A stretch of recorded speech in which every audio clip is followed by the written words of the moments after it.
just the nuances and the nitpickiness of correctly daisy chaining and storing our webbing. We start with the tail and we lay it flat, and we start feeding. We hold onto this tail, but we start feeding it through the other opposite hand, keeping everything flat. This does a couple things for us. We're inspecting the webbing. At the same time, we're making sure that there are no twists in it.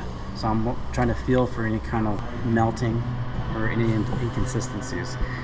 Now I know for a fact that it's all completely flat. I'm going to pair the two tails together, and I'm going to start at the tail. I'm going to start with it facing, the tail's facing me, and I'm going to give myself just, I don't know, a reasonable amount of room. Okay. Everybody should know how to do an overhand knot, and that's what this is. So we start by tying an overhand knot, not with the tails, but with the rest of the webbing. And instead of feeding all of this stuff through here to make an overhand knot, I'm just going to stop when I get a little bite through. Just like that. That's all it is. Once I have this, I'm just going to replicate what I just did, feeding a bite within a bite. And I want to keep all this nice and tight all the way through, so there's not much gap for air anywhere in here. If I go really fast and I'm careless, I make these really big loops like this.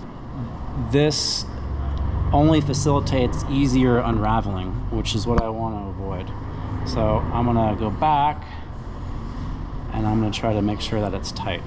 When you first start out doing this, you're gonna get big bites, and that's okay as long as you get recurring practice and you can get those bites to come down over time. And we keep working toward the final bite. I don't want any knots in my webbing stored, because you know, when you tie a water knot, it's great, it'll hold, but it's really designed to be used once and then de-rigged when you're done, not cyclic loading. Under cyclic loading, your water knot can start to unravel.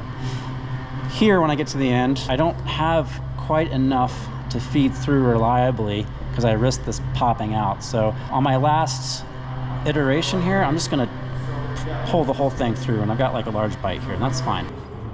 If I'm carrying stuff around from place to place, I can put it on my harness on a carabiner. Let's just say for all practical purposes, this is a side loop on my harness. And I can walk around and I don't have to worry about this unflaking on me if I start at the tails and go to the bite.